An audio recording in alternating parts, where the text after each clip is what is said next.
Friends, आज हम भौतिक विज्ञान पढ़ेंगे जो आपके आने वाले एग्जाम के लिए बहुत ही महत्वपूर्ण रहेगा।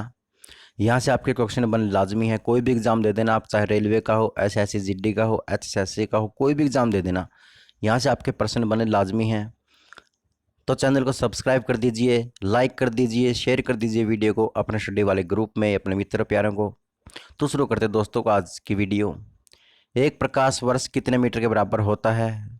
यह कई बार पूछा जा चुका है। 9.46 गुणा 10 की शक्ति 15 मीटर होता है। दूरी मापने की इकाई क्या कहलाती है? तो इसे पारसे कहते हैं। एक पारसे बराबर किसके होता है? तो 3.26 प्रकाश वर्ष के बराबर होता है। बल का एसआई मात्रक क्या है? तो न्यूटन रहेगा। एक न्यूटन कितने बराबर होता है? 10 की 5 डाइन के बराबर होता है एक न्यूटन। कार्य का एसआई मात्रक क्या रहेगा? तो आपका जूल रहेगा। एक जूल कितने बराबर होता है? तो 10 की शक्ति 7 अर्ग के बराबर होता है। समय का एसआई मात्रक क्या होता है? तो सेकंड होता है। ताप का एसआई मात्रक क्या होता है? तो केल्विन होता है। ज्योति तीव्रता का एसआई मात्रक क्या होता है? तो कैंडेला होता है, जिसे हम सीडी से जो है बताते हैं। पदार्थ का परिमाण का एसआई मात्रक क्या होता है? तो मोल होता है। विद्युत धारा का एसआई मात्रक क्या होता है? एम्पेयर होता है, जिसे हम ए से प्रदर्शित करते हैं। आवृत्ति का एसआई मात्रक क्या होता है? यह हर्ट्ज होता है। वैसी भौतिक राशि जिसमें केवल परिमाण होता है, दिशा नहीं, उसे क्या कहते हैं? अदिश राशि कहते हैं। वैसी भौतिक राशि जिसमें परिमाण के साथ साथ दिशा भी रहती है, उसे क्या कहते हैं? सदिश राशि रहते हैं। मैं आपको बताऊंगा सदिश और अदिश राशि, आगे चल के बताऊंगा। द्रव्यमान क्या होता है?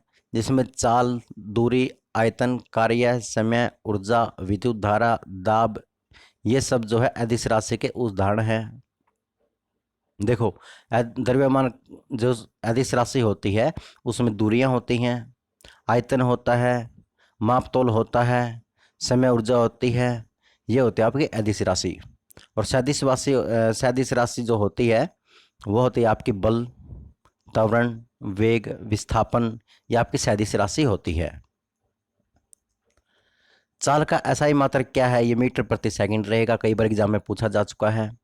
त्वरण का एसआई मात्रक क्या है? मीटर प्रति सेकंड स्क्वायर है। देखो, आपका जो हरियाणा के जो एग्जाम होंगे उसमें 10वीं लेवल तक का जो है साइंस आएगा, ज़्यादा टफ साइंस नहीं आएगा। एचएससी के चेयरमैन ने ये बता दिया है कि ज़्यादा टफ एग्ज़ाम नहीं दिया जाएगा, बिल्कुल आसान दिया जाएगा। और इस बार एनिमल हस्बेंड्री से 3 से 4 क्वेश्चन बनेंगे। ऐसा नहीं है कि इस बार भी आपके लिए 15 से 20 क्वेश्चन बने, नहीं, बिल्कुल कम आएगा। सिलेबस फिक्स हो गया है। तो आप वीडियो को 102 बार देख लोगे तो यहाँ से आपके प्रश्न जो है बनने लाजमी है। भौतिक विज्ञान का पिता किसे कहते हैं? तो न्यूटन को भौतिक विज्ञान का पिता कहते हैं। अगला प्रश्न है, न्यूटन ने अपने किस पुस्तक में सबसे पहले गति के नियम को प्रतिपादित किया था? तो प्रिंसिपिया में। यदि कोई वस्तु विराम अवस्था में है और वह विराम अवस्था में ही रहेगी जब तक उस पर बल लगाकर उसमें परिवर्तन न किया जाए, यह न्यूटन के किस नियम को प्रदर्शित करता है? तो वो न्यूटन का ये प्रथम नियम रहेगा।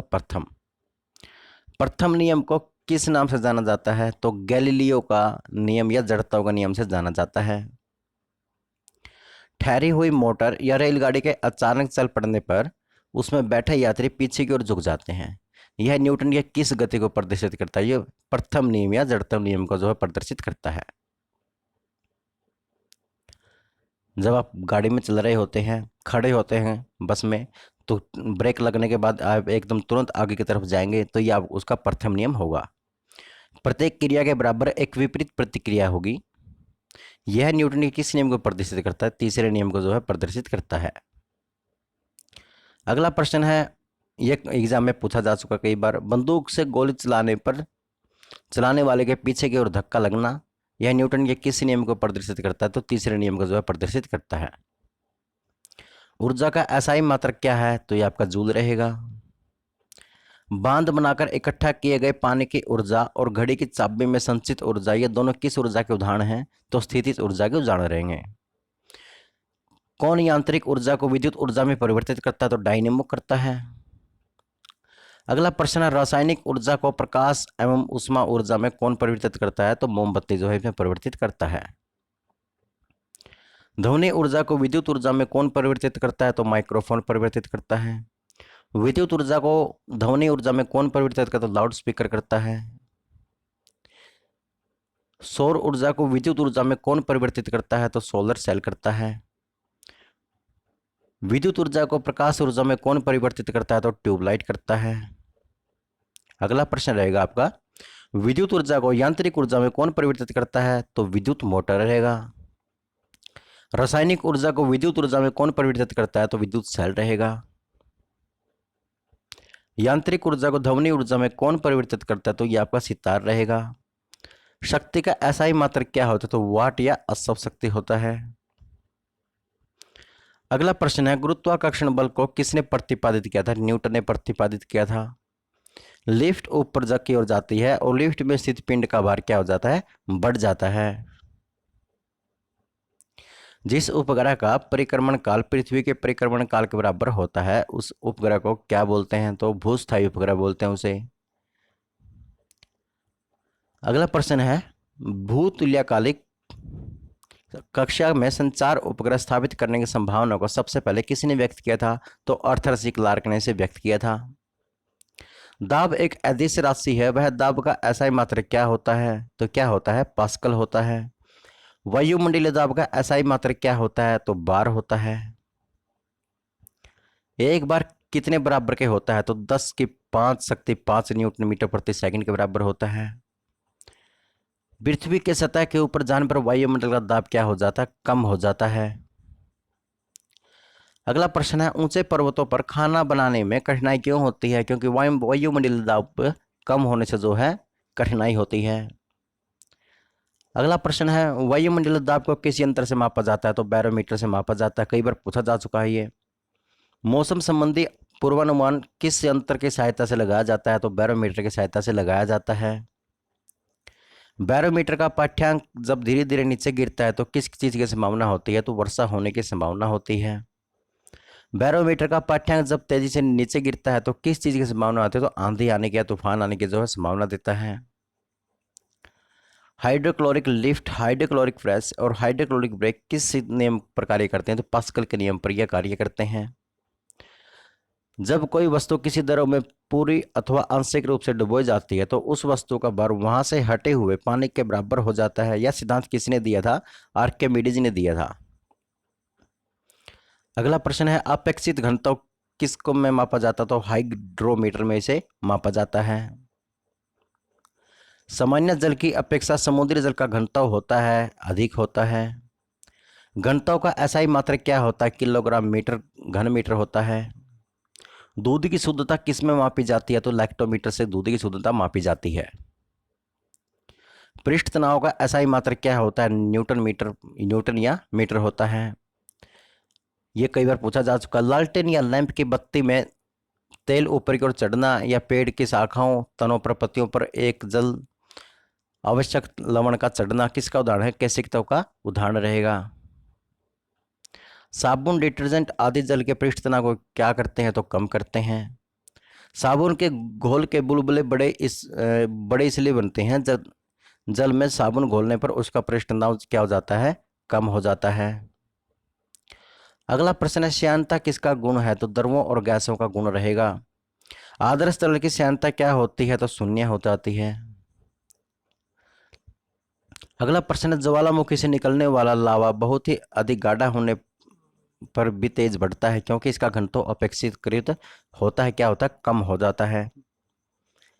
एक निश्चित पथ पर गति करती वस्तु निश्चित समय अंतराल के बाद बार बार अपने पूर्व गति को दोहराती है। गति आएगा यहाँ पर। तो इस प्रकार की गति को क्या कहते हैं? तो आवर्त गति कहते हैं इस प्रकार की गति को। चंद्रमा पर लोलक घड़ी को ले जाने पर उसका आवर्तकाल क्या हो जाएगा? बढ़ जाएगा। जब हम चंद्रमा पर जो घड़ी ले जाएंगे तो उसका आवर्तकाल बढ़ जाएगा। किसी पदार्थिक माध्यम से ठोस द्रव गैस को संचालित होने वाली तरंगें क्या कहलाती हैं? तो यांत्रिक तरंगें कहलाती हैं। ध्वनि किस तरंग का उदाहरण है? तो अनुदैर्घ्य तरंग का उदाहरण रहेगा। सभी विद्युत चुंबकीय तरंगें किसकी बनी होती है? तो फोटॉन की बनी होती हैं। विद्युत चुंबकीय तरंगों की तरंग दैर्घ्य कितना होता है? ये 10 की शक्ति -14 मीटर से लेकर 10 की शक्ति 4 तक होती है। गामा किरणों की आवृत्ति कितनी होती है? कि 10 की शक्ति 20 SZ से लेकर 10 की शक्ति 18 SZ तक होती है। रेडियो तरंग की आवृत्ति कितनी होती है? ये 10 की शक्ति 10 SZ से 10 की शक्ति 4 SZ तक होती है। एक्स किरणों की आवृत्ति कितनी होती है? 10 की शक्ति 18 SZ से 10 की शक्ति 16 SZ तक होती है। पराबैंगनी किरणों की आवृत्ति कितनी होती है? ये 10 की शक्ति 16 SZ से 10 की शक्ति 14 SZ तक होती है। अगला प्रश्न, गामा किरणों का तरंग दैर्घ्य कितना होता है? ये 10 की शक्ति -14 M से 10 की शक्ति -10 M होती है। एक्स किरणों का तरंग दैर्घ्य कितना होता है? ये 10 की शक्ति -10 M से लेकर के 10 की शक्ति -8 M तक होती है। गामा किरणों की खोज किसने की थी? ये पाल विलार्ड ने की थी। एक्स किरणों की खोज किसने की थी? रोंटेजन ने की थी। पैराबैंगनों की किरणों की खोज किसने की थी? तो जॉन रीटर ने की थी। रेडियो की खोज जो है मैडम क्यूरी ने की थी, लेकिन रेडियो सैकिरेते खोज किसने की थी? हेनरी बैकुरल ने की थी। रेडियो का आविष्कार किसने किया था? मार्कोनी ने किया था। दृश्य विकिरण की खोज किसने की थी? न्यूटन ने की थी। अविश्रव्य तरंगे किसे कहते हैं? 20 SZ से कम की आवृत्ति वाले तरंग को कहते हैं। कितनी आवृत्ति वाले तरंगों को हमारा कान नहीं सुन सकता? तो 20 SZ से कम आवृत्ति वाले तरंग को हमारा कान नहीं सुन सकता। सर्व तरंगों की आवृत्ति कितनी होती है? ये 20,000 SZ होती है, जिससे हमारा कान जो है सुन सकता है। प्रासर्व्य तरंगे किसे कहते हैं? 20,000 SZ से ऊपर की आवृत्ति वाले तरंग को जो है प्रासर्व्य तरंग कहते हैं। कितनी आवृत्ति वाले तरंगों को मनुष्य का कान सुन नहीं सकता, परंतु कुत्ता, बिल्ली, चमगादड़ आदि इस कान से जो सुन सकते हैं, वो है 20,000 SZ से ऊपर वाली आवृत्ति। विद्युत चुंबकीय तरंगों के गुणों की अवधारणा किसके द्वारा प्रतिपादित किया गया है? तो मैक्सवेल के द्वारा इसे प्रतिपादित किया गया है। अगला प्रश्न है, कौन सी तरंगे विद्युत चुंबकीय तरंगे नहीं होती हैं? तो कौन सी? ये तो कैथोड किरणें हो गई आपकी, कैनाल किरणें हो गई, अल्फा किरणें हो गई, बीटा किरणें हो गई, ध्वनि तरंगे या प्रसर्व तरंगे हो गई। अगला प्रश्न, समुद्र की गहराई का पता लगाने के लिए किस तरंग का इस्तेमाल किया जाता है? प्रसर्व तरंग का इस्तेमाल किया जाता है। दूध के अंदर के हानिकारक जीवाणुओं को नष्ट करने में किस तरंग का इस्तेमाल किया जाता है? तो प्रसर्व तरंग का इस्तेमाल किया जाता है। गठिया रोग के उपचार एवं मस्तिष्क के ट्यूमर का पता लगाने के लिए किस तरंग का इस्तेमाल किया जाता है? तो प्रसर्व तरंग का इसमें इस्तेमाल किया जाता है। ध्वनि की चाल सबसे अधिक किस में होती है? ठोस में होती है। अगला प्रश्न, ध्वनि की चाल सबसे कम किस में होती है? तो वायु में होती है। लोहे में अधिक चाल कितनी होती है? तो 5130 मीटर प्रति सेकंड होती है। जल में ध्वनि की चाल कितनी होती है? तो 1483 यानी 1483 मीटर प्रति सेकंड होती है। वायु में ध्वनि की चाल कितनी होती है? तो 320 मीटर प्रति सेकंड होती है। अल्कोहल में ध्वनि की चाल कितनी होती है? तो 1213 मीटर प्रति सेकंड होती है। कांच में ध्वनि की चाल कितनी होती है? तो 5640 मीटर प्रति सेकंड होती है। एल्यूमिनियम में ध्वनि की चाल कितनी होती है? 6220 जो है मीटर प्रति सेकंड होती है। ध्वनि का एक माध्यम से दूसरे माध्यम में जाने पर चाल एवं तरंग दैर्घ्य को बदल जाती है, तो वह क्या क्या नहीं बदलती? आवृत्ति नहीं बदलती। यदि मैक संख्या 5 से अधिक होती है तो ध्वनि की चाल क्या कहलाती है? यदि ये अति प्राध्वनिक कहलाती है। यदि मैक संख्या 1 है तो ध्वनि की चाल क्या कहलाती है? ये प्राध्वनिक कहलाती है। उष्मा की 1 कैलोरी मात्रा कितने जूल के बराबर होती है? ये 4.186 जूल के बराबर होती है। उष्मा की 1 कैलोरी मात्रा कितने जूल के बराबर होती है? 4146 जूल के बराबर होती है। ब्रिटिश थर्मल यूनिट बराबर किसके होता है? 252 कैलोरी के होता है। फ़ारेनहाइट पैमाना का आविष्कार फ़ारेनहाइट कहाँ से के रहने वाले थे? तो ये जर्मनी के रहने वाले थे। पारा कितने डिग्री सेल्सियस पर जमता है? तो 39 डिग्री सेल्सियस पर जमता है। अल्कोहल कितने डिग्री सेल्सियस पर जमता है? तो -115 डिग्री सेल्सियस पर यह जमता है। पारा थर्मामीटर का आविष्कार किसने किया था? तो फ़ारेनहाइट ने किया था। 1 ग्राम जल का ताप 1 डिग्री सेल्सियस बढ़ाने के लिए कितनी ऊष्मा की आवश्यकता होती है? तो 1 कैलोरी ऊष्मा की जो इसमें आवश्यकता होती है। अगला प्रश्न है, कितने डिग्री सेल्सियस पर जल का घनत्व अधिकतम होता है? तो 4 डिग्री सेल्सियस पर जल का घनत्व जो अधिकतम होता है। कुल्फी तथा आइसक्रीम को पिघलने से बचाने के लिए उसमें क्या मिलाया जाता है? नमक और सोडा उसमें मिलाया जाता है। अगला प्रश्न है, अपेक्षित आर्द्रता मापने के लिए किस यंत्र का इस्तेमाल किया जाता है? तो हाइग्रोमीटर का इसमें इस्तेमाल किया जाता है। अवतल लेंस से हमेशा कौन सा प्रतिबिंब बनता है? तो सीधा और आभासी इसमें जो है प्रतिबिंब बनता है। दृढ़तांक किसका अनुपात है? तो यह अपरूपण प्रतिबल के साथ अपरूपण विकृति का जो है अनुपात रहेगा। पवन के अपवाहन क्रिया के कारण बने गतों को क्या कहते हैं? तो क्या कहते हैं इसमें? पलाया कहते हैं। ये बहुत ही महत्वपूर्ण प्रश्न है। विषुवत रेखा पर गुरुत्व के कारण का त्वरण क्या होता है? ध्रुवों पर त्वरण की अपेक्षा जो है कम होना। कांच प्रबलित प्लास्टिक बनाने के लिए किस प्रकार का प्रयोग किया जाता है? तो रेसा कांच का इसमें प्रयोग किया जाता है। प्रकाशीय तंतु किस परिघटना पर आधारित है? पूर्ण आंतरिक जो है परावर्तन पर आधारित है। मरीचिका एक उदाहरण है प्रकाश के अपवर्तन और पूर्ण आंतरिक परावर्तन का। आकाश में नीला रंग प्रकट होना प्रकाश की कौन सी परिघटना का उदाहरण है? तो प्रकीर्णन का उदाहरण रहेगा। लेंस किससे बनता है? तो फ्लिंट कांच से जो है लेंस बनता है। अगला प्रश्न, वायुमंडलीय हवा पृथ्वी पर रखी जाती है गुरुत्व बल के द्वारा। पहिए में बॉल बेयरिंग का काम क्या है? तो गतिज घर्षण को बेलन घर्षण में बदलना होता है। अगला प्रश्न, लैम्बर्ट का नियम किससे संबंधित है? तो प्रदीप्ति से संबंधित है। शिकार पर भिक्षुओं या बाधाओं का पता लगाने के लिए चमगादड़ अथवा डॉल्फिन किस परिघटना का प्रयोग करते हैं? तो प्रतिध्वनि निर्धारण का जो इसमें प्रयोग करते हैं। कौन सा बल एक क्षयकारी बल है? तो घर्षण बल रहेगा आपका। यदि किसी चुंबक का तीसरा ध्रुव हो और तीसरा ध्रुव क्या कहलाता है? तो वो परिणामी ध्रुव कहलाता है। प्रकाश क्या है? एक ऊर्जा है। जो हमारे प्रकाश है एक ऊर्जा है। प्रकाश तथा विद्युत चुंबकीय तरंग कैसी तरंग होती है? तो अनुप्रस्थ तरंग होती है ये। प्रकाश के वेग की गणना सबसे पहले किसने की थी? तो रोमर ने जो है की थी। प्रकाश की चाल वायु निर्वात में कितनी होती है? 3 × 10⁸ मीटर प्रति सेकंड होती है। प्रकाश की चाल सबसे अधिक किसमें होती है? वायु और निर्वात में होती है। सूर्य के प्रकाश को पृथ्वी तक आने में औसतन कितना समय लगता है? कई बार पूछा जा चुका है ये प्रश्न, तो कल तक एग्जाम में भी आया था। 8 मिनट 16.6 सेकंड लगते हैं।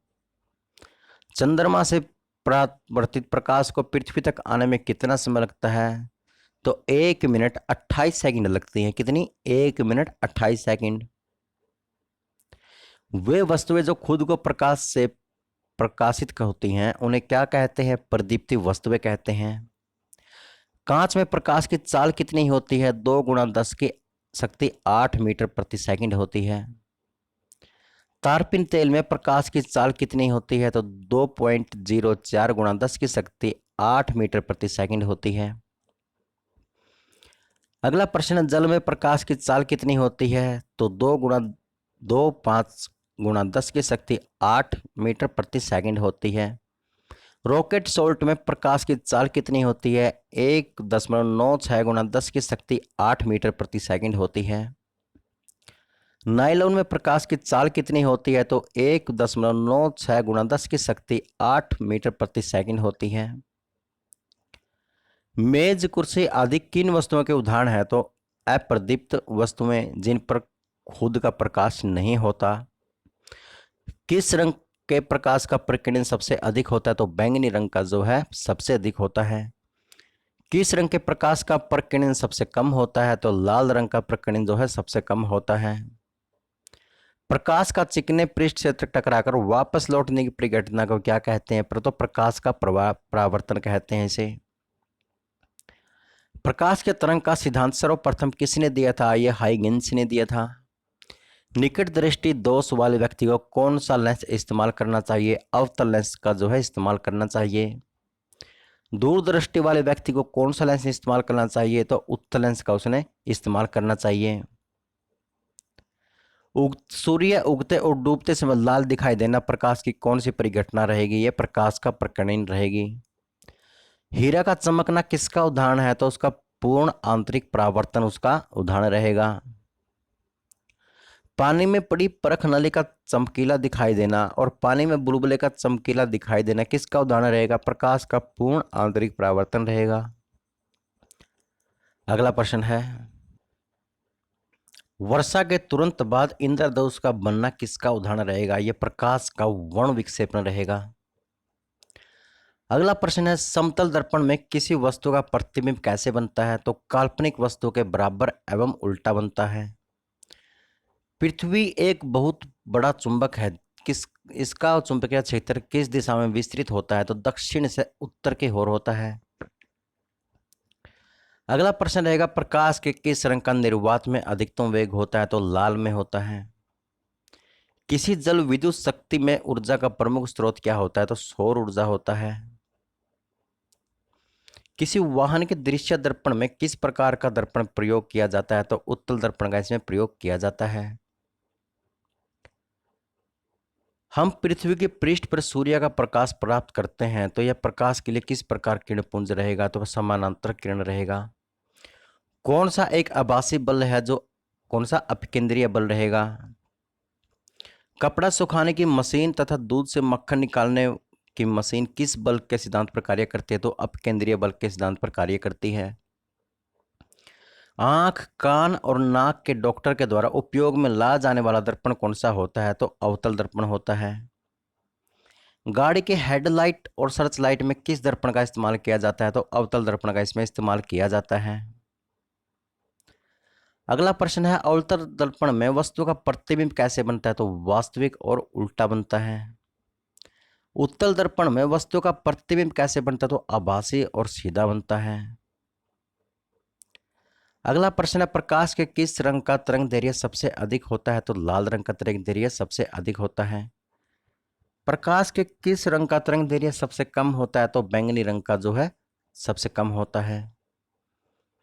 जल के अंदर डूबी हुई सीधी छड़ी टेढ़ी दिखाई पड़ती है, यह प्रकाश की कौन सी परिघटना रहेगी? प्रकाश का अपवर्तन रहेगी। रातों में तारे का टिमटिमाते हुए दिखाई पड़ना, पानी में किसी वस्तु का वास्तविक गहराई से ऊपर दिखाई देना प्रकाश के किस परिघटना का उदाहरण रहेगा? यह प्रकाश का अपवर्तन रहेगा। उत्तल लेंस में वस्तु का प्रतिबिंब कैसे बनता है? तो वास्तविक एवं उल्टा बनता है। प्राथमिक रंग कौन कौन से होते हैं? तो लाल, हरा और नीला जो है प्राथमिक रंग होते हैं। अगला प्रश्न रहेगा, द्वितीय रंगों में कौन से होते हैं? तो दूसरे रंग होते हैं, वो पीला, मैजेंटा और पीकॉक नीला होता है। लाल और नीला रंग मिलकर कौन सा रंग बनाते हैं? तो मैजेंटा बनाते हैं। नीला और पीला मिलकर कौन सा रंग बनाते हैं? तो सफेद बनाते हैं। हर लाल, हरा, नीला रंग मिलकर कौन सा रंग बनाते हैं? सफेद बनाते हैं।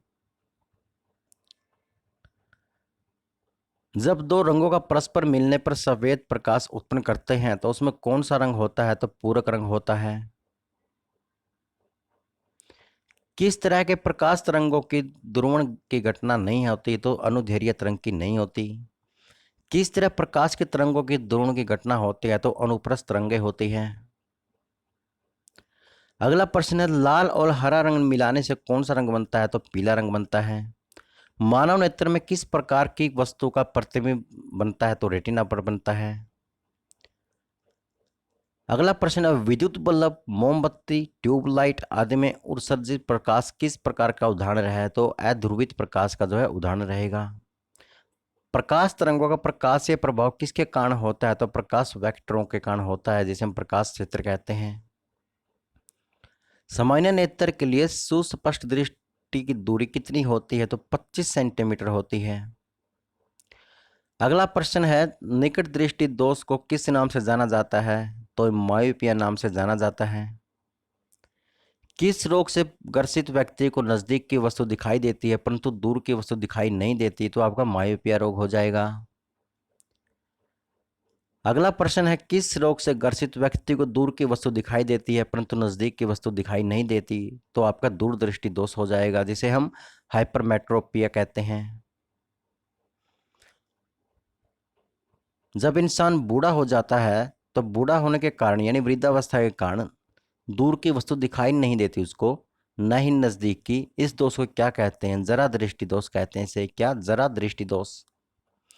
जरा दृष्टि दोष के निवारण के लिए किस लेंस का इस्तेमाल किया जाता है? द्विफोकल लेंस या बाईफोकल लेंस का इसमें इस्तेमाल किया जाता है। जब आपके दादाजी जब बूढ़े हो जाते हैं तो कहते हैं मैंने आंख बनवा ली, डॉक्टर के पास जाकर जब आंख बनवाते हैं तो उसमें लेंस डाल दिया जाता है। तो जो वो लेंस होता है उसका नाम होता है बाईफोकल लेंस या द्विफोकल लेंस। और जो उसके जो चश्मा दिया जाता है काले रंग का चश्मा दिया जाता है ताकि उस लेंस पर जो है किसी तरह का प्रभाव ना पड़े। अगला प्रश्न है, कम फोकस दूरी का उत्तल लेंस किसे कहा जाता है? तो सरल सूक्ष्मदर्शी को कहा जाता है। दूरदर्शी में कितने उत्तल लेंस लगे होते हैं? 2 लगे होते हैं। यह प्रश्न आया था चंडीगढ़ पुलिस के एग्जाम में। किसने आवेशों के 2 नाम धनात्मक आवेश और ऋणात्मक आवेश लिखे हैं? तो बेंजामिन फ्रैंकलिन ने। पराध्वनिक विमान किस नामक प्रघाती तरंग पैदा करते हैं? तो ध्वनि भूम। कोई कण एक समान गति पर कैसे होना चाहिए? तो उसका वेग जो है एक समान होना चाहिए।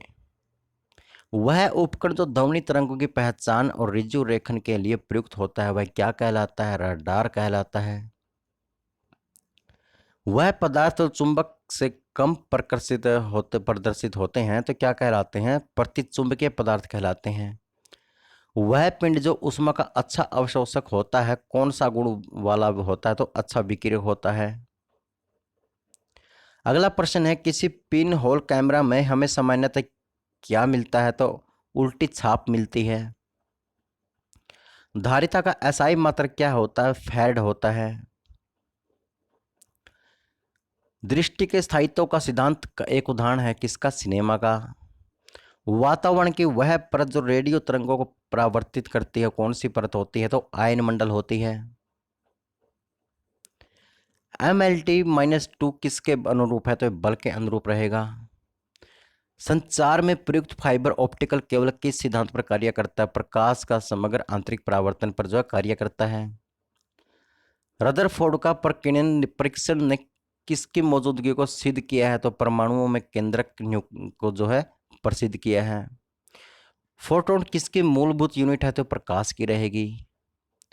किसी न्यूक्लियर कण में कोई द्रव्यमान कोई आवेश नहीं होता किंतु प्रंचकण होता है। किसमें? न्यूट्रॉनों में।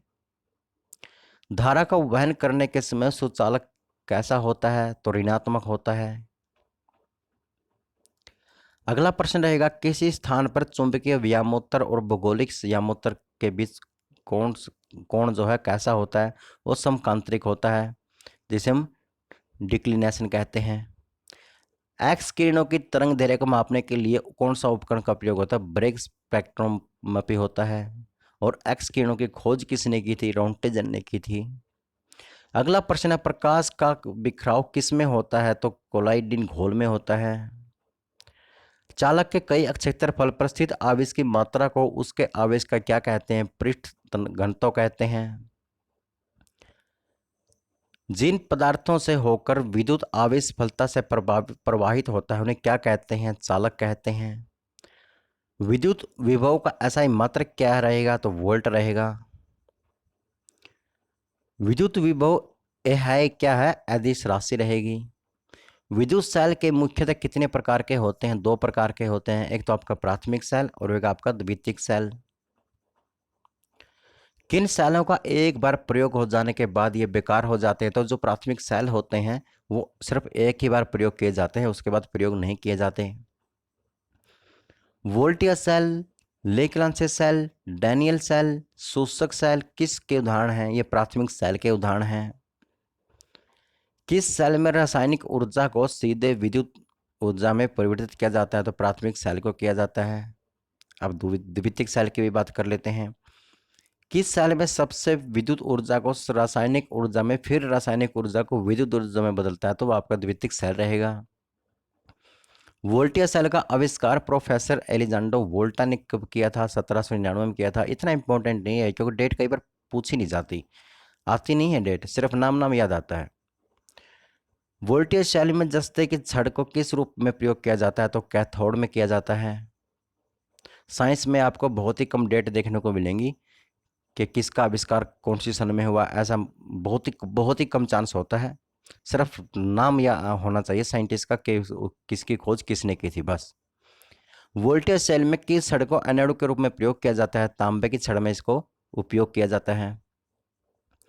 लेक्लांसियस सेल में एनोड के रूप में किस छड़ का इस्तेमाल होता है? तो कार्बन की छड़ का जिसमें इस्तेमाल होता है। अगला प्रश्न है, लेक्लांसियस सेल में कैथोड के रूप में किस छड़ का इस्तेमाल होता है? तो जस्ते की छड़ का इसमें इस्तेमाल किया जाता है। वोल्टेज सेल में जस्ते की छड़ और तांबे की छड़ को किस में रखा जाता है? तो कांच के बर्तन में रखे सल्फ्यूरिक अम्ल में इसे रखा जाता है।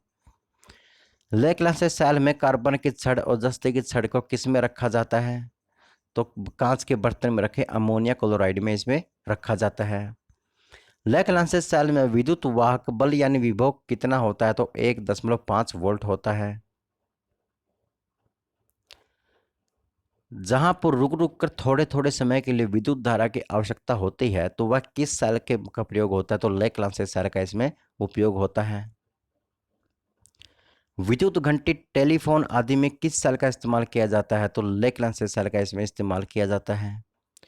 शुष्क सेल में जस्ते के कार्बन में किसका मिश्रण भरा रहता है? तो मैग्नीज हाइड्रोक्साइड का भरा रहता है, अमोनिया क्लोराइड का भरा रहता है और कार्बन का भी भरा रहता है।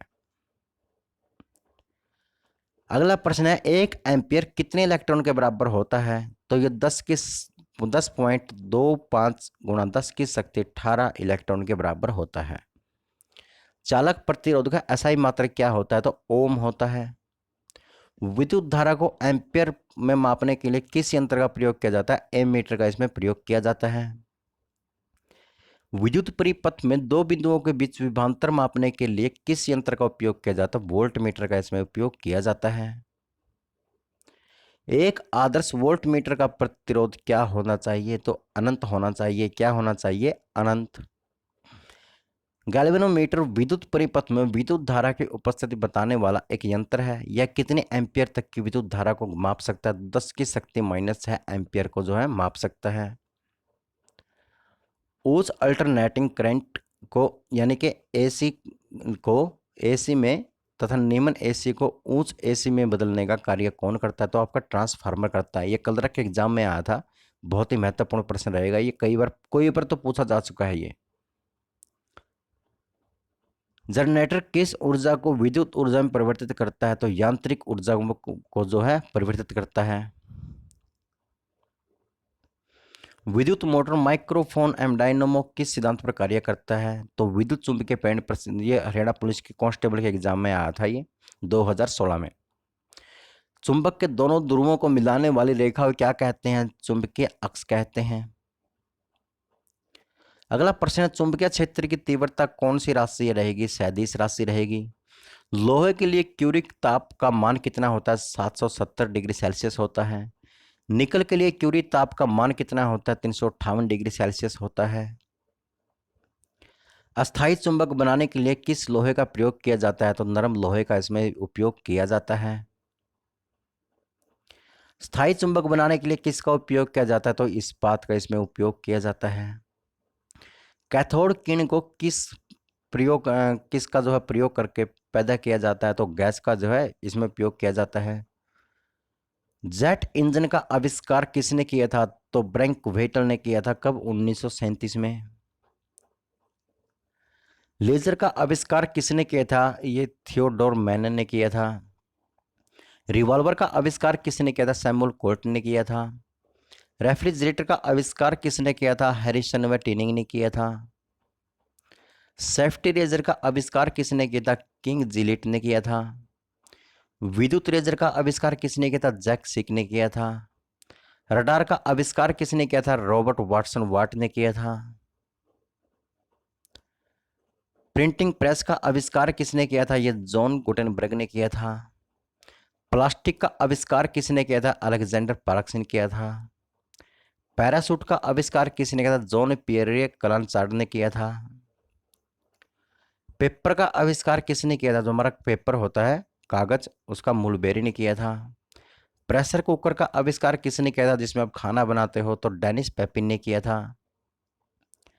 माइक्रोफोन या टेलीफोन का आविष्कार किसने किया था? ग्राहम बेल ने किया था। देखो, जो हमारा टेलीफोन का आविष्कार किसने किया था? ग्राहम बेल ने किया था। इसके बारे में बता देता हूं मैं।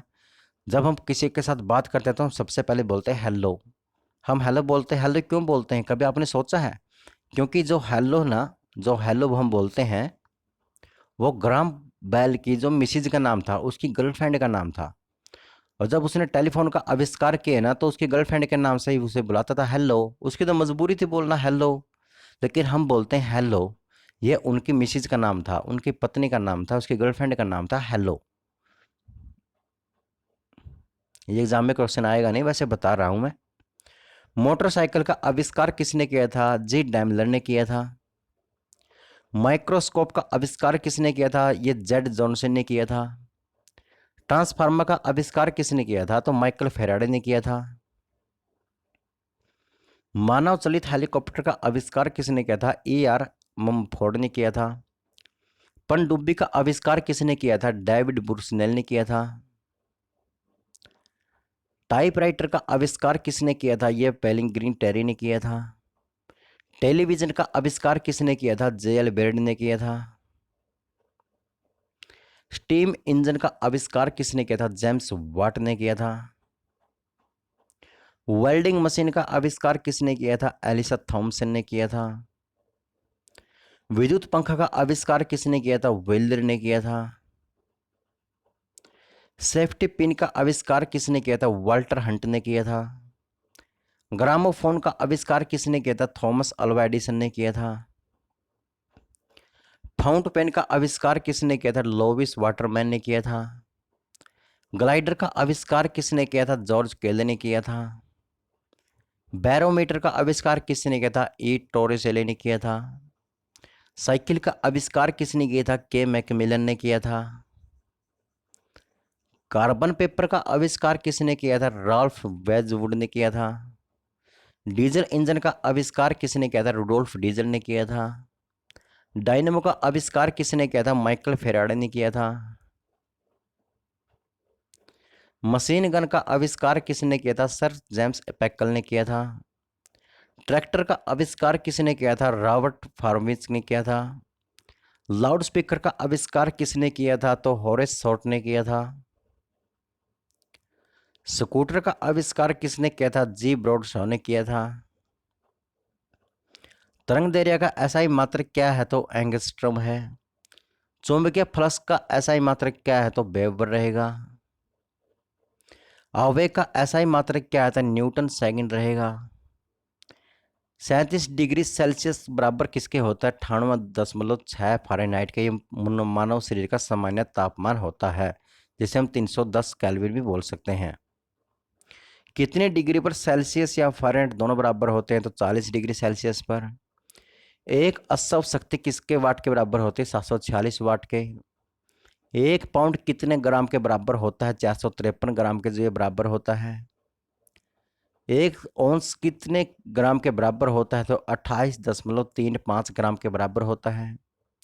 एक नॉटिकल मील किलोमीटर किसके बराबर होता है? 1.85 किलोमीटर के बराबर होता है।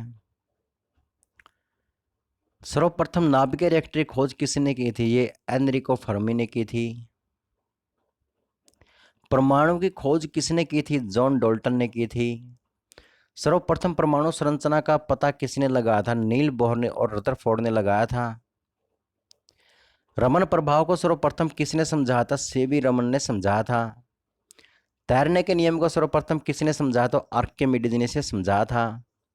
डायोड बल्ब की खोज किसने की थी? ये जे एस फ्लेमिंग ने की थी। डायोड बल्ब की खोज किसने की थी? ये जे एस फ्लेमिंग ने। और ट्रायोड की आ जाए तो आपके एल डी फॉरेस्ट ने की थी। प्रश्न को ध्यान से पढ़ना, पूछा क्या गया है। कोण का एसआई मात्रक क्या होता है? तो रेडियन होता है। ठोस कोण का एसआई मात्रक क्या होता है? तो स्टेरेडियन होता है। द्रव्यमान का एसआई मात्रक क्या होता है? तो किलोग्राम होता है। वायुयान और मोटर नाव की गति को मापने वाला उपकरण का नाम क्या है? तो टैकोमीटर रहेगा। सूर्य की तीव्रता मापने वाला यंत्र क्या रहेगा? एक्टियोमीटर रहेगा। अगला प्रश्न है, कौन सा एक समाचार प्राप्त करने वाला उपकरण है जिसकी सहायता से स्वतः समाचार टाइप होते हैं? तो टेली प्रिंटर के जरिए होते हैं। कार, ट्रक आदि वाहनों में गति को मापने वाला उपकरण क्या कहलाता है? स्पीडोमीटर कहलाता है। ऊंचाई मापने वाला यंत्र कौन सा होता है? सेक्सटेंट होता है। भूकंप का पता लगाने के लिए किस यंत्र का प्रयोग किया जाता है? सिस्मोग्राफ का प्रयोग किया जाता है। वर्षा मापने वाला यंत्र कौन सा होता है? रेन गेज होता है। ध्वनि लेखन के काम में आने वाला उपकरण का नाम क्या है? तो आपका फोनोग्राफ रहेगा। दूर स्थित वस्तुओं के ताप को ज्ञात करने वाला यंत्र क्या है? तो पायरोमीटर रहेगा। पहिए वाली गाड़ी द्वारा चली दूरी मापने वाला उपकरण क्या है? आपका ओडोमीटर रहेगा। गैस का दाब ज्ञात करने के लिए किस यंत्र का उपयोग किया जाता है? तो मैनोमीटर का इसमें उपयोग किया जाता है। वायुमंडलीय आर्द्रता मापने के लिए किस यंत्र का उपयोग किया जाता है? तो हाइग्रोमीटर का इसमें उपयोग किया जाता है। समुद्र की गहराई मापने में किस यंत्र का इस्तेमाल किया जाता है? फेदोमीटर का इसमें इस्तेमाल किया जाता है। इंजन द्वारा उत्पन्न की गई शक्ति को मापने की किस यंत्र का उपयोग किया जाता है? तो डायनोमीटर का उपयोग किया जाता है। किस उपकरण की मदद से दिशा का ज्ञान होता है? तो कंपास बॉक्स की मदद से जो दिशा का ज्ञान हो जाता है। समुद्री जहाजों पर समय का पता लगाने के लिए किस यंत्र का इस्तेमाल किया जाता है? तो क्रोनोमीटर का इसमें इस्तेमाल किया जाता है। हृदय की गति को मापने के लिए किस यंत्र का उपयोग किया जाता है? इलेक्ट्रोकार्डियोग्राम का इसमें इस्तेमाल किया जाता है। उड़ते हुए विमान की ऊंचाई मापने के लिए किस यंत्र का उपयोग होता है? तो अल्टीमीटर का इसमें उपयोग होता है। वायु की गति और शक्ति मापने वाला यंत्र कौन सा होता है? एनीमोमीटर होता है। वायु दाब मापने वाला यंत्र कौन सा होता है? बैरोमीटर होता है। कैथोड किरणें किसी उच्च परमाणु क्रमांक वाली धातु पर गिर जाती हैं तो कौन सी किरणें उत्पन्न करती है? वो एक्स किरणें उत्पन्न करती हैं।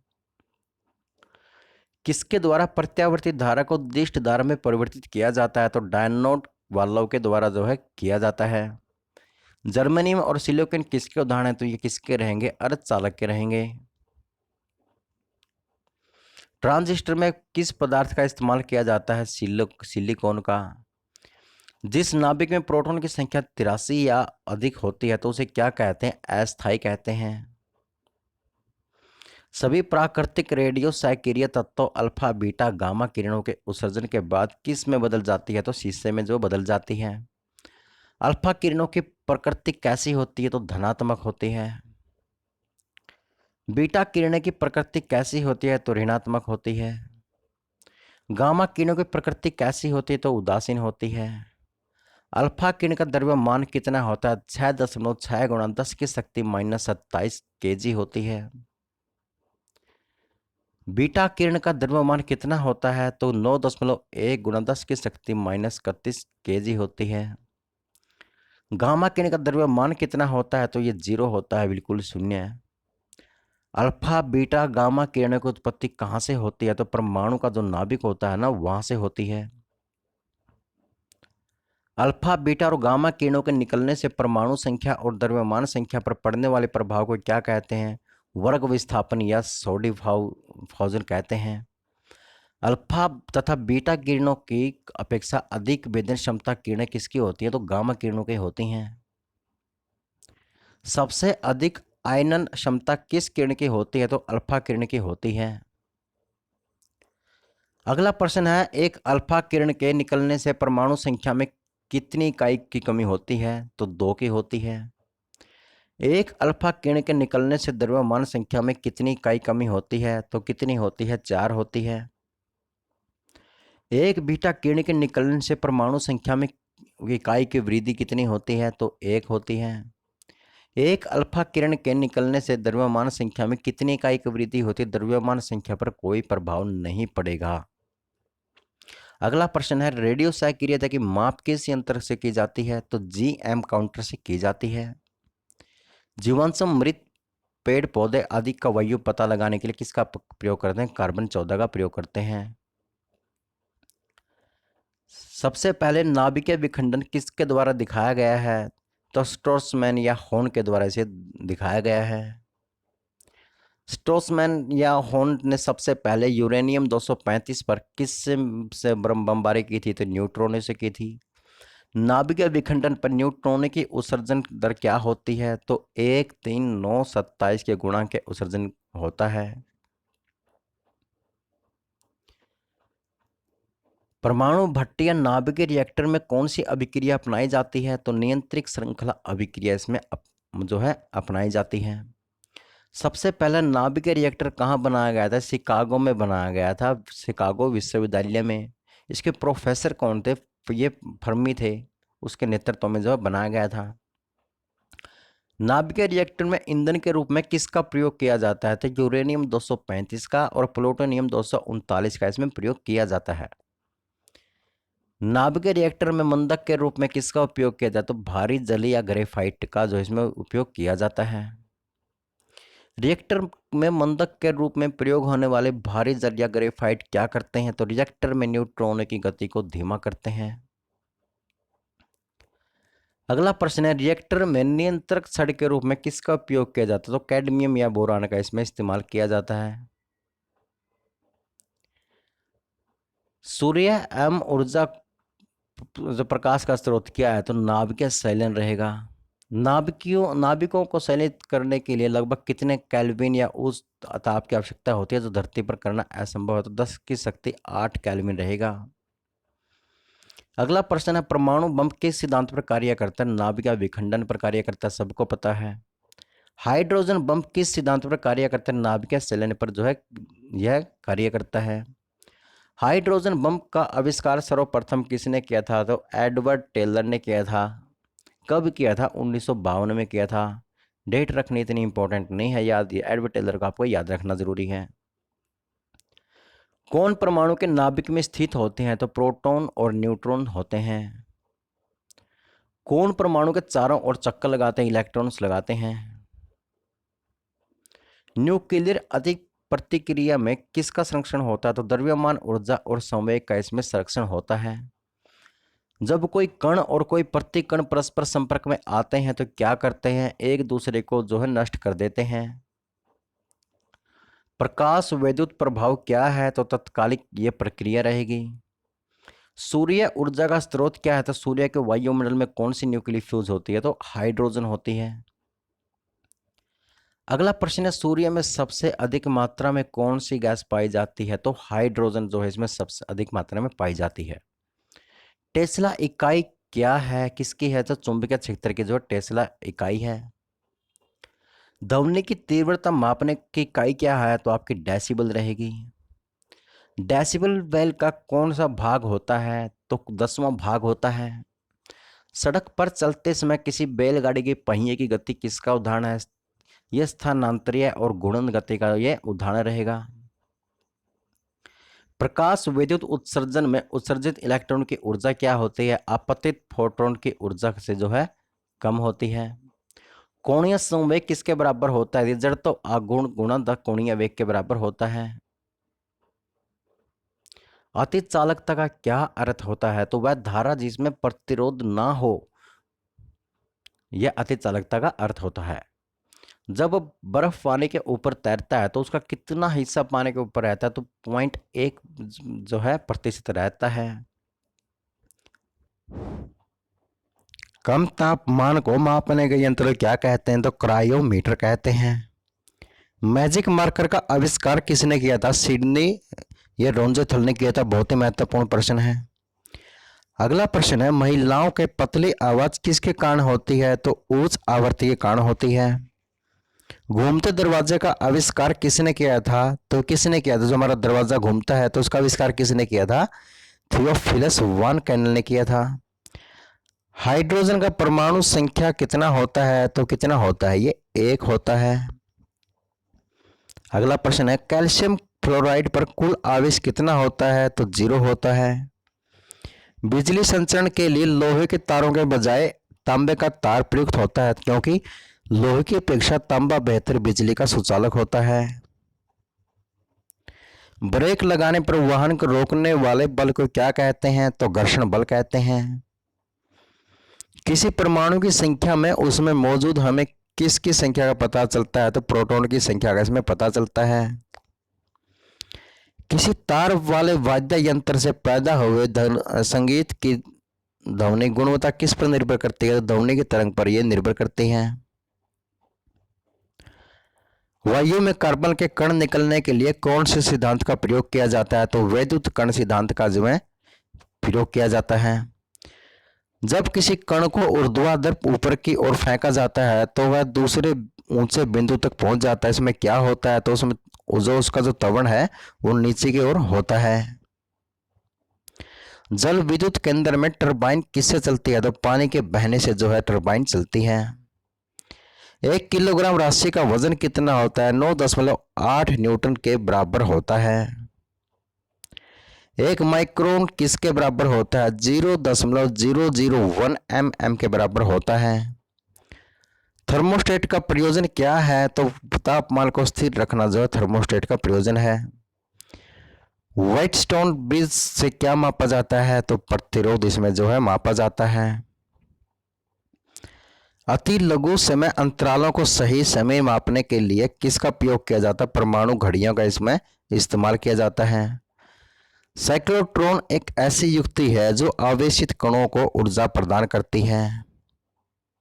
अगला प्रश्न है, रिकॉर्ड करने और रिकॉर्ड की हुई डिटेक्शन को पुनः रिप्रोड्यूस करने के लिए किस उपकरण का प्रयोग किया जाता है? तो डिक्टाफोन का प्रयोग किया जाता है। वह उपकरण कौन सा है जिसमें समुद्रों की गहराई को मापने के लिए ध्वनि तरंग का इस्तेमाल किया जाता है? तो सोनार का प्रयोग किया जाता है। कुलिज नालिका का प्रयोग क्या उत्पन्न करने के लिए किया जाता है? तो एक्स किरणों का जो है किया जाता है। और एक्स किरणों की खोज किसने की थी? रोंगटेजन ने की थी। वायु में तापमान में परिवर्तन से ध्वनि का कौन सा गुण प्रभावित होता है? तो आपका आवर्ती रहेगा। विद्युत और चुंबकत्व के बीच लिंक की खोज किसने की थी? तो ये मैक्सवेल ने की थी। कौन सी परिघटना यह निर्णय लेने में सहायक है कि प्रकाश एक अनुप्रस्थ तरंग है? तो ध्रुवीकरण रहेगी। यदि कोई पिंड एक वृत्त में एक समान चाल से घूमती हो तो इस पर कोई कार्य नहीं किया जा सकता। अगला प्रश्न, कौन सा एक सोपानी परिमाण है? तो स्थिर विद्युत विभव रहेगा। वेक्टर परिमाण क्या है? तो वेग, बल, आघूर्ण या तो विस्थापन रहेगा। एक समान गति वाले पिंड का वेग क्या होता है? तो एक समान होता है। 0.3 मीटर की तरंग दैर्ध्य वायुमंडल में उत्पन्न होती है तो यह 300 मीटर प्रति सेकंड की गति से यात्रा करती है। किस प्रकार की तरंग होगी? ये सर्वे तरंग होगी। 1 माइक्रोन किसके बराबर होता है? 10 की शक्ति -6 मीटर के बराबर होता है। एक मीनार के शीर्ष पर खड़े एक व्यक्ति के पास 2 गालक हैं, ए और बी। एक गोलक को नीचे की ओर गिराता है और दूसरी समय बी को अक्षैतिज रूप से फेंकता है, तब क्या होगा? तब दोनों ही गोलक एक साथ पृथ्वी पर गिरेंगे। साइक्लोट्रॉन किसको त्वरित करने के लिए प्रयुक्त किया जाता है? तो परमाणु को त्वरित करने के लिए प्रयुक्त किया जाता है। रेडियो तरंगों द्वारा वस्तुओं की स्थिति का ज्ञात करने में किसका उपयोग होता है? तो रडार का जो इसमें उपयोग होता है। सूर्य की किरणों पर तीव्रता बढ़ाने के लिए किस उपकरण का उपयोग किया जाता है? तो एक्टिवोमीटर का इसमें प्रयोग किया जाता है।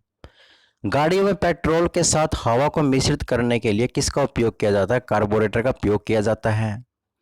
सेफ्टी लैंप का आविष्कारक कौन है? तो हम्फ्री डेवी रहेगा। रेफ्रिजरेटर में समान तापमान बनाए रखने के लिए किसका इस्तेमाल किया जाता है? थर्मोस्टेट का इसमें इस्तेमाल किया जाता है। वायरलेस का आविष्कार किसने किया था? मार्कोनी ने किया था। ब्लैक होल सिद्धांत की खोज किसने की थी? एस चंद्रशेखर ने की थी। कंप्यूटर मशीन का जनक किसे कहा जाता है? ये चार्ल्स बेबेज को कहा जाता है। इलेक्ट्रॉन सूक्ष्मदर्शी का आविष्कार किसने किया था? नॉल और रुस्का ने किया था। बैलिस्टिक मिसाइल किसने बनाई थी? तो ये वर्नर वॉन ब्रेन ने बनाई थी। सर्वप्रथम परमाणु बम का विकास किसने किया? तो जे एंड ओपनहेयर ने किया। यह हरियाणा पुलिस एग्जाम में आया था। गैस इंजन की खोज किसने की थी? डैमलर ने की थी। हवाई जहाज का आविष्कार किसने किया था? राइट ब्रदर्स ने किया था। डायनामाइट की खोज किसने की थी? अल्फ्रेड नोबेल ने की थी। दूरबीन का आविष्कार गैलीलियो ने किया था। कौन सी मात्रक जड़ता की माप है? तो द्रव्यमान रहेगी। एक व्यक्ति को अपने प्रतिध्वनि सुनने के लिए प्रवर्तक तल से कितनी दूरी पर होना चाहिए? तो 56 फीट दूर होना चाहिए। डेसिबल में ध्वनि तीव्रता की वह अधिकतम सीमा जो व्यक्ति को नहीं सुन सकता वह 95 डेसिबल रहेगा। मिट्टी के घड़े में किस प्रक्रिया के कारण जल ठंडा रहता है? तो वाष्पीकरण के कारण इसमें जल ठंडा रहता है।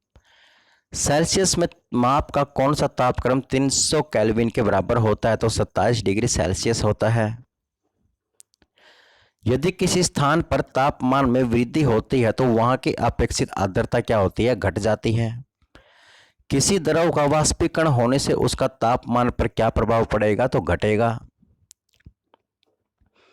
थर्मस फ्लोस के आविष्कारक कौन हैं? तो ड्यूवार रहेंगे। थर्मस फ्लोस में किसका ऊष्मा का क्षय रोका जा सकता है? तो चालन, संवहन और विकिरण से रोका जा सकता है। यदि तालाब, कुआं और समुद्र के पानी में अधिक सुचालक होता है तो क्या होता है? समुद्र का पानी। ऊष्मा के संचरण की किस विधि में माध्यम की आवश्यकता नहीं होती है? तो संवहन होती है। तरंग दैर्घ्य किससे मापा जाता है? तो आगस्टम से मापा जाता है। पृथ्वी का प्लाइन वेग कितना होता है? 11.2 किलोमीटर प्रति सेकंड होता है। जेट इंजन किसके संरक्षण के सिद्धांत पर कार्य करता है? तो द्रव्यमान संरक्षण के सिद्धांत पर कार्य करता है। बाल किसका गुणनफल है? तो द्रव्यमान और त्वरण का ही गुणनफल रहेगा। पदार्थ के संवेग और वेग के अनुपात में कौन सी भौतिक राशि प्राप्त होती है? तो द्रव्यमान होती है। अगला प्रश्न है, रेडियो सक्रियता की इकाई क्या है? तो आपको क्यूरी रहेगी। ज्योति फ्लक्स का मात्रक क्या है? तो ल्यूमेन रहेगा। वृत्तीय गति किस प्रकार की गति होती है? तो त्वरित गति होती है। किसी वस्तु को वृत्ताकार मार्ग पर चलने पर एक वृत्त के केंद्र की ओर कार्य करता है तो कौन सा बल कहलाता है? अभिकेंद्रीय बल कहलाता है। तो फ्रेंड्स, आपको अगर वीडियो अच्छे लग रहे हैं तो चैनल को सब्सक्राइब कर दीजिए प्लीज।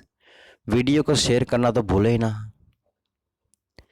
उत्तोलक, घिरनी, आनंद तल तथा स्क्रू जैक किस मशीन के उदाहरण हैं? तो किसके रहेंगे? सरल मशीन के। किसी वस्तु का वह बिंदु जहां वस्तु का समस्त भार कार्य करता है तो कौन सा केंद्र कहलाता है? गुरुत्व केंद्र कहलाता है। चिमटा, मनुष्य का हाथ आदि किस श्रेणी के उत्तोलक के अंतर्गत आते हैं? तो तृतीय श्रेणी के उत्तोलक के अंतर्गत आते हैं। नींबू निचोड़ने वाली जो मशीन होती है, स्रोता आदि होते हैं, किस श्रेणी के उत्तोलक के अंतर्गत आते हैं? दूसरी श्रेणी उत्तोलक के आते हैं। अगला प्रश्न है, कैंची, प्लास, शीशा, झूला, साइकिल का ब्रेक, हैंडपंप आदि किस श्रेणी के उत्तोलक के अंतर्गत आते हैं? ये प्रथम श्रेणी के उत्तोलक के अंतर्गत आते हैं। ऊर्जा संरक्षण का नियम क्या कहलाता है? तो विश्व की संपूर्ण ऊर्जा का परिमाण स्थिर रहता है। 1 किलोवाट घंटा कितने जूल के बराबर होता है? 3.6 गुणा 10 की शक्ति 6 जूल के बराबर होता है। 1 वाट सेकंड कितने जूल के बराबर होता है? ये 1 जूल के बराबर होता है। 1 वाट घंटा कितने जूल के बराबर होता है? ये 3600 यानी 3600 जूल के बराबर होता है।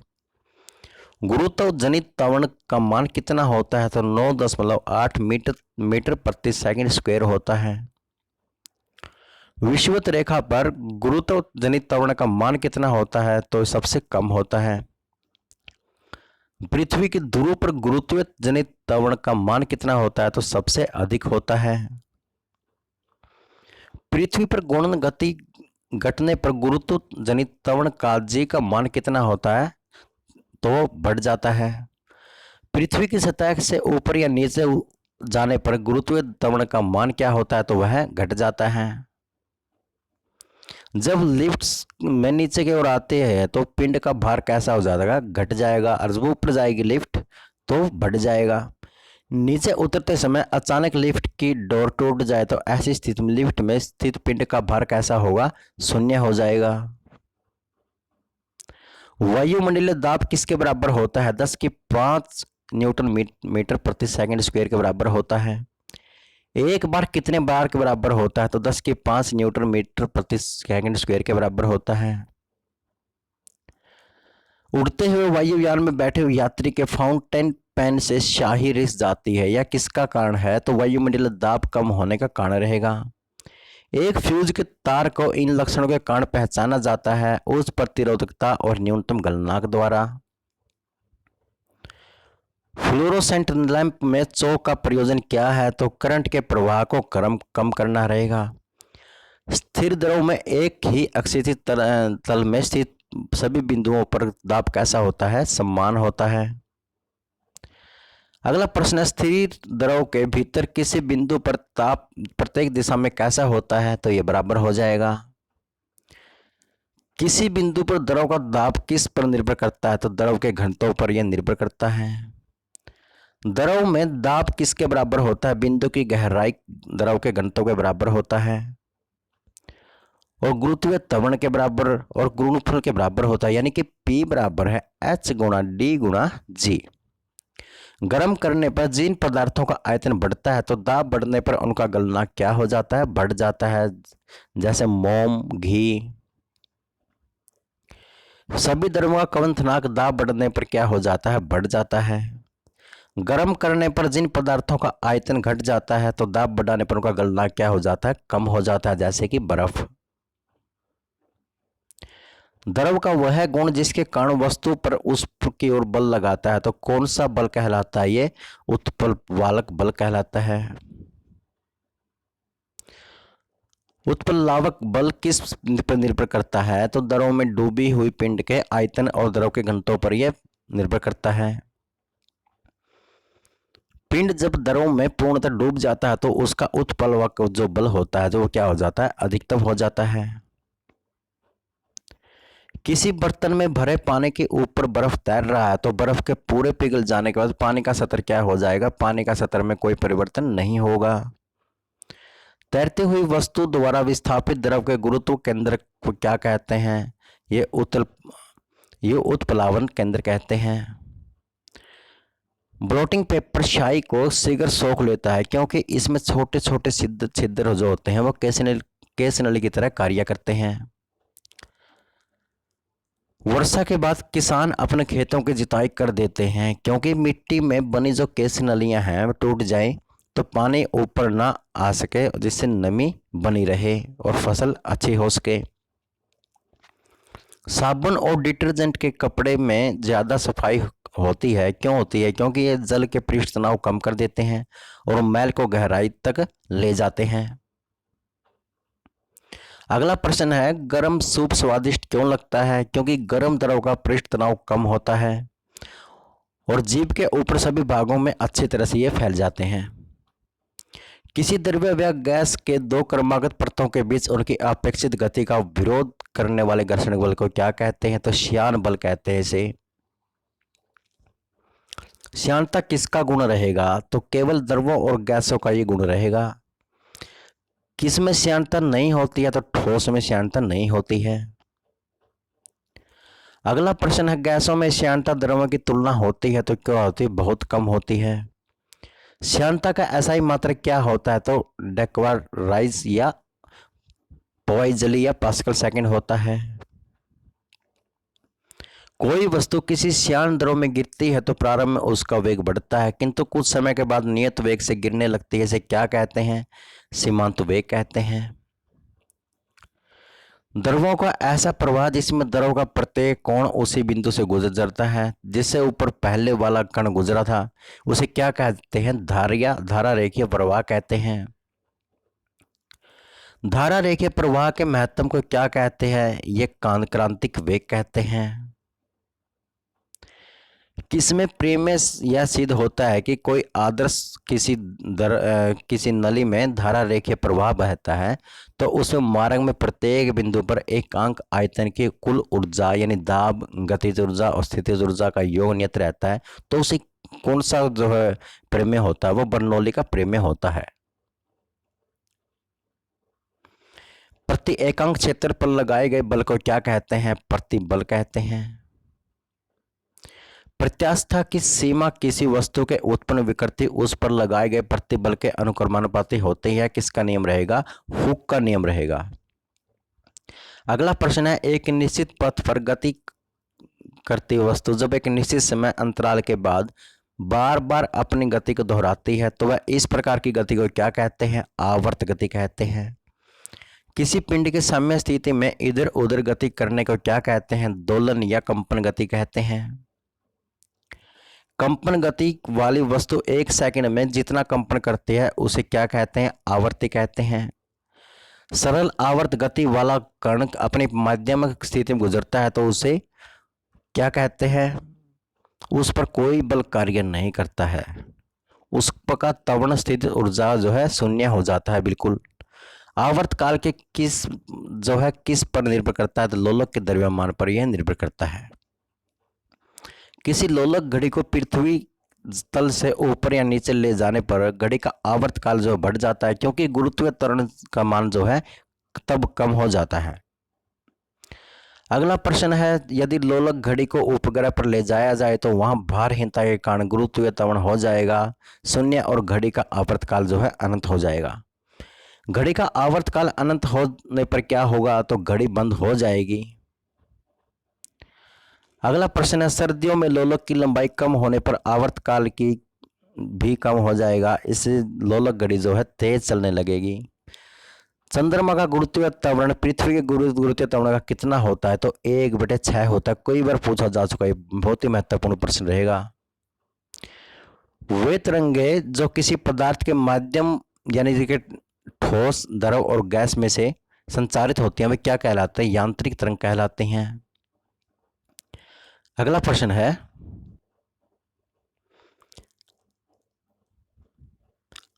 आवर्त विकिरण की खोज किसने की थी? तो हर्शेल ने की थी। किसने की थी? हर्शेल ने।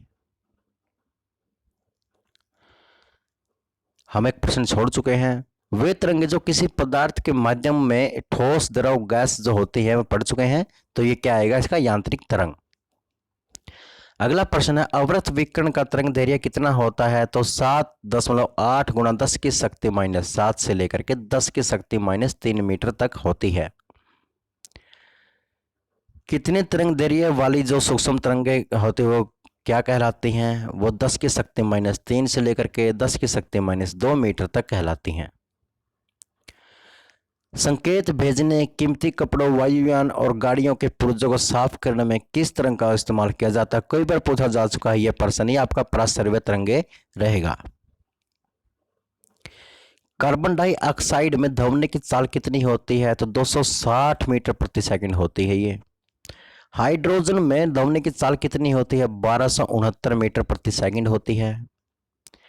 टेलीग्राफ कोड का आविष्कार किसने किया था? तो यह सैमुअल मोर्स ने किया था। टैंक का आविष्कार किसने किया था? तो अर्नेस्ट स्वीटन ने किया था। ग्रहों की खोज किसने की थी? तो केपलर ने की थी। सौर मंडल की खोज किसने की थी? तो कोपरनिकस ने की थी।